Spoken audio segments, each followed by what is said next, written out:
Hey everyone! We got a new Hellboy movie this year, so I figured now's as good a time as any to rank all 6 movies.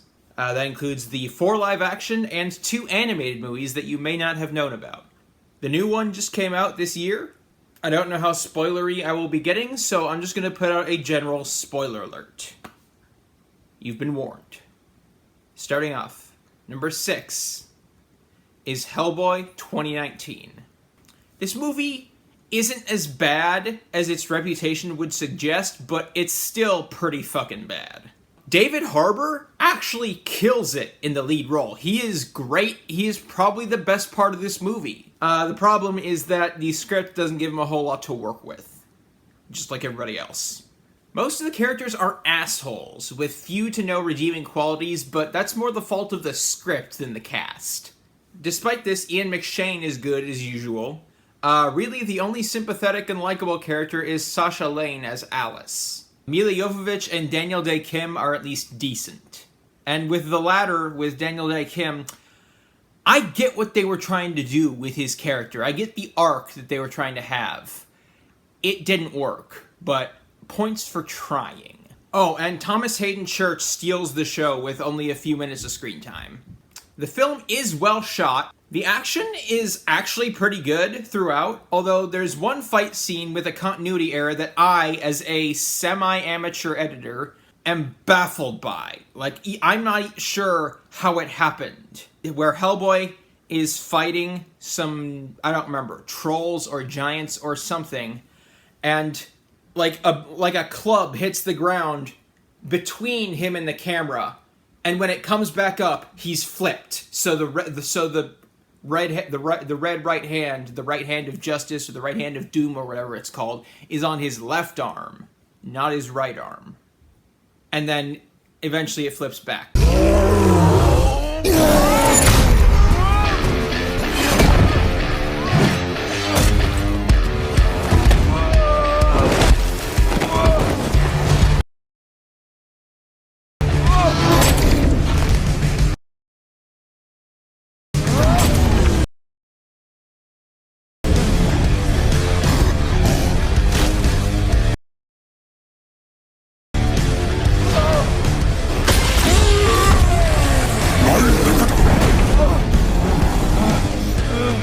But, like, how do you even do that? Like, I could probably imagine, like, there are layers in the editing, and it's all, like, digital effects and things filmed separately, and you're incorporating them.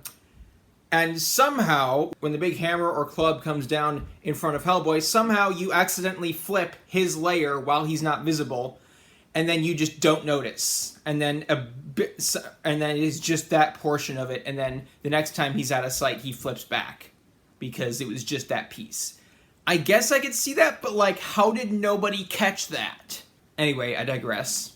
Here's the thing. I love Neil Marshall. He's a really good director. But he has a distinct style that has served him very well in the past, and that style just doesn't mesh very well with Hellboy. The R rating is, for the most part, wasted on over-the-top gore, which feels right at home in a Neil Marshall movie, but not as much in a Hellboy movie. The makeup and practical effects are outstanding, but the CGI is hit and miss, and the humor is about 95% miss. The musical score is at least passable, but the soundtrack feels like it's trying way too hard to be cool, and in fact, that can basically describe this entire movie, trying way too hard to be cool. Everything from Hellboy's redesign, to the Samaritan's redesign, to so many things. It feels like it's trying way too hard to be cool. My score is 1.5 out of 5. Number 5 is Hellboy, the Crooked Man. This movie had the exact opposite problems of the 2019 movie. This movie has a great script and it's very ambitious, but it does not have the budget to pull off its ambitious vision. Imagine if this script had gotten the same budget as the 2019 Hellboy movie. That would be fucking great. And to be fair, they put every dollar on screen. One thing that baffles me about this is that in the beginning of the movie, they're fighting a big spider. And somehow the CGI for the spider looks better in the light than it does in the darkness. I'm not quite sure how that's possible, but there it is. Maybe it's just the way it was rendered? Actually, yeah, it might be the way it was rendered, because come to think of it, when it was in the darkness, it kind of looked like it was being lit slightly. And so then when it was in the light, it looked a bit more natural. I don't know, it's weird. The cast is all trying. Most of them are passable. Jack Kesey is probably the best actor in the movie. He's clearly giving it his all as Hellboy. And yeah, he's a lot of fun to watch. Adeline Rudolph is very good as this rookie agent who kind of serves as a foil for him. She's also really good. Martin Bassendale plays the Crooked Man, not to be confused with the character of the same name from The Conjuring 2, although that would have been a hilarious crossover. He's not the best, but he hams it up just enough. Like, he knows how much to ham it up without going too far. So I will give him that. The rest of the cast is fine. None of them are, like, egregiously bad, but none of them are great. The music is actually pretty good. There's a lot of horror strings. I don't know what the hell this was. A lot of horror strings. I haven't read really any of the Hellboy comics, or at least, okay, I have never read a Hellboy comic in its entirety, but apparently this is adapted from an existing comic, so that certainly helps. For all its problems, it does feel like a Hellboy movie, so I'll give it that.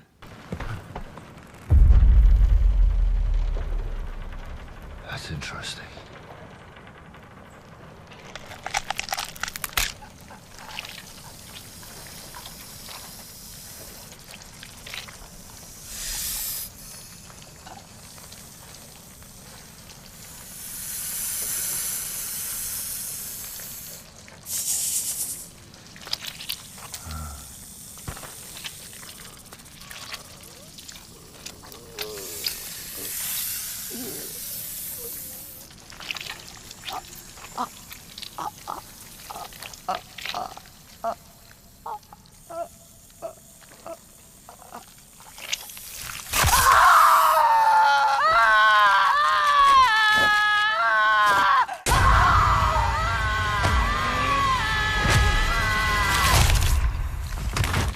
Score is 3 out of 5. Number 4 is Hellboy Animated, Sword of Storms.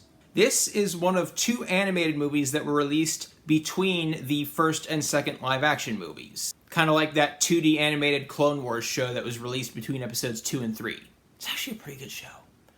I digress. I feel like Sword of Storms is the lesser of the 2. I have seen it more recently than Blood and Iron, yet I remember them about the same. So then I would say that's slightly less memorable. But for one, a rarity for franchises which combine animation and live action, we get the same cast for the leads, or for the returning characters. So you have Ron Perlman and Selma Blair and Doug Jones reprising their roles in the animated version. And I think that's awesome. Just travelers like you. Good people. Mr. Lou here tells very funny stories. I love the story. Don't let me interrupt. Maybe you know this one.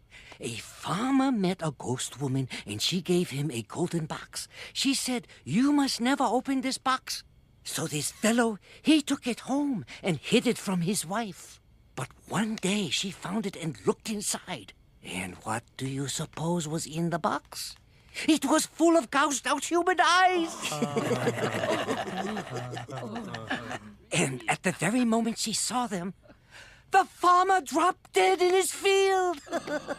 And the wife went mad and lived the rest of her days like an animal. The end.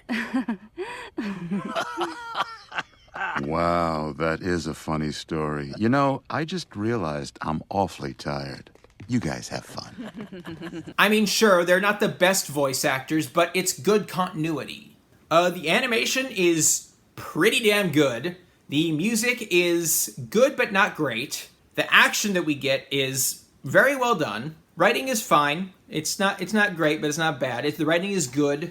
The demon designs are pretty fucking awesome. There's some cool, spooky, supernatural visuals going on that are also pretty well done. Overall, this is a welcome addition to the Del Toro Hellboy franchise, but ultimately I feel like it's the weakest of the 4. Score is 3 out of 5. Number 3 is Hellboy animated, Blood and Iron. Like I said, this one is a step up from Sword of Storms. The animation is about the same, maybe marginally better, because, you know, this is their second time around, assuming it was the same animation company, because the animation style is pretty damn similar, if not exactly the same. This time it's kind of a haunted house movie, but they also fight a Greek goddess. I guess her name is pronounced Hecate. I always thought it was Hecate or Hecate, but Wikipedia is telling me that it's Hecate. I'm gonna go with Hecate because that's just what I'm more comfortable with. Thankfully, that she's not real, so. Once again, we get Ron Perlman, Selma Blair, and Doug Jones reprising their respective roles, and this time we get John Hurt back as Professor Bloom. This time we get a bit more variety to the baddies that they fight, instead of just various cool-looking demons. There's harpies, hellhounds, a big fucking werewolf, and yeah, the goddess herself, Hecate, or Hecate, or whatever. The simulated cinematography is slightly better here, the editing is about on par. The musical score is as good, if not better. I would say the action here is slightly better. Oh, crap. Is something wrong? No. Yeah, I'm standing up to my butt in crap, that's what's wrong. Where are you? I don't know, I got all turned around. It's like a damn maze down here. A maze of crap. Isn't that why we're here? Company.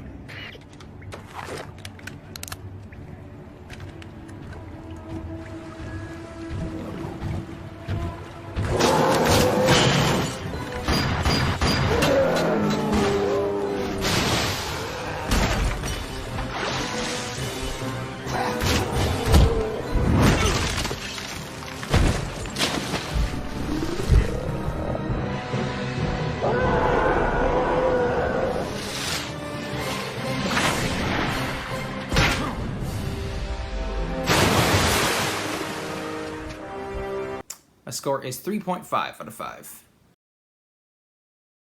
Number 2 is Hellboy, 2004. From what little I have read of the Hellboy comics, this movie feels more like a Hellboy movie than the sequel. The sequel feels more like Del Toro doing his own thing with Hellboy, and I'll get to that. This is not one of Del Toro's best, but it is a fun, action-packed romp with visual style to spare. And this is Del Toro, so you get some admittedly cheesy and maybe awkward lines like, look at the size of that whammy! But it's like, the little negatives don't really add up to much. Ron Perlman is, I don't know if this is his best work as an actor, but it's up there. We have Selma Blair as Liz, who does a great job of balancing vulnerable but also badass. In this movie, unlike in the sequel, David Hyde Pierce actually provides the voice of Abe Sapien, while Doug Jones merely does the physical acting. And they both do a really good job. Jeffrey Tambor as Tom Manning, he's fun, because, like, he's an asshole, but, like, you kind of get it, and he's still kind of likable and just overall generally fun to watch. Like, he and Hellboy actually have some good banter. Like, you can tell there's some respect there.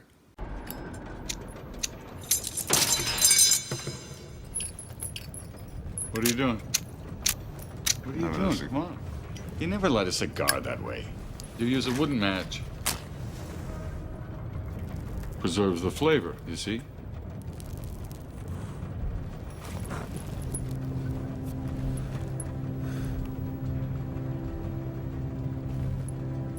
Thank you. Thank you.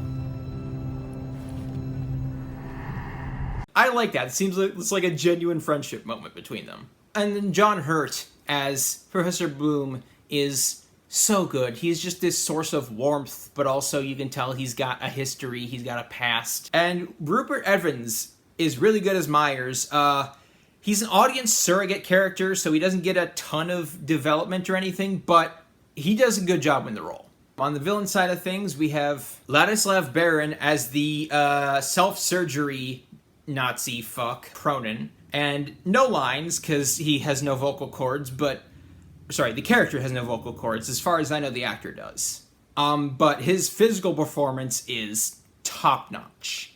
We have Bridget Hodson as Ilsa Hopstein, and she is just perfectly over the top without taking it too far. And then we have Carl Roden as Grigory Rasputin, who is really fucking good. The editing is good, the cinematography is pretty great, the musical score is on point, the practical effects are incredible, and the CGI mostly holds up. There are a few rough bits here and there, but for the most part it's fine. But most importantly, the CGI and the practical are mixed. It's not just one dominating the other. It is a fairly seamless blend of both, and that's what makes it work. Score is 4 out of 5. And finally, number 1 is Hellboy 2, The Golden Army. Like I said, the first movie definitely feels more like a Hellboy movie. This one feels more like Guillermo del Toro just kind of doing his own thing with Hellboy, within the Hellboy universe, and I think it works fantastically. This is definitely a step up. This is fucking great. The returning cast are all just as good as they were, if not great. This time around, Doug Jones does the voice of Abe Sapien instead of just the physical side of things. And David Hyde Pierce was great, but with Doug Jones in the role, it feels more right. It feels more natural just knowing that it's his voice. I don't know, it's a weird personal thing. So yeah, the returning cast are all great. As for new cast members, we have Anna Walton as Princess Nuala, who is very good. Sometimes feels like a damsel in distress, but she still has her own agenda. She still has her own, fuck, what's the word I'm looking for? Damn it, this is gonna bug me. Her own, like, shit. I'm blanking on the word, but she has her own agenda. She has her own goals. So she's not just a damsel in distress. And then we have Luke Goss as Prince Nuada. And Luke Goss is an underrated actor. He hasn't been in very many good movies. It's mainly just this and Blade 2, and maybe a couple others I haven't seen. He's mostly known for like shitty stuff like Death Race 2 and 3. But he's a good actor, and he's really good in this role. And I love that they have outright confirmed that there was meant to be some incest subtext between the prince and princess. It adds a layer to their relationship, let's just put it that way. Cinematography and editing are a step up. Writing is just as good. Musical score is as good, if not better. The whole sequence with the forest god, or whatever the other name for it was, that whole sequence is so damn good, with like the actual fight against it, and like you realizing that it's not evil, but it is a threat. So unfortunately, it has to be dealt with, and the whole like the aftermath. And that whole sequence is like some of Del Toro's best work, in my opinion. And the action is definitely a step up from the action in the first movie. The final fight between Hellboy and Prince Nuada is pretty fucking kick-ass. And it helps that they have such a dynamic set with like moving parts and the big gears for them to move around on. It's so friggin' good.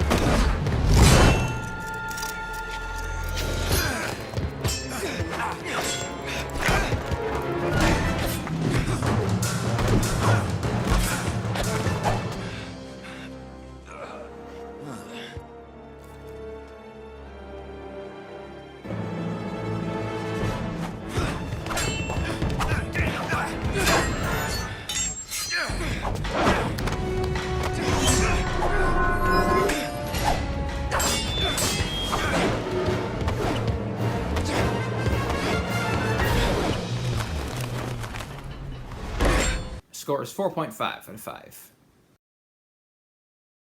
Hey everyone, what's your ranking? Let me know down in the comments. Like and subscribe and all that. If you don't like the video, tell me why. Try to be constructive. Then subscribe anyway. You'll be notified when I upload a new video. Watch that and tell me why that one sucks. Or maybe where I've improved, whatever the case may be. I have links to my Patreon and Archive of Our Own in the description if either of those interest you. And yeah, that's all for now. Stay safe in these crazy times.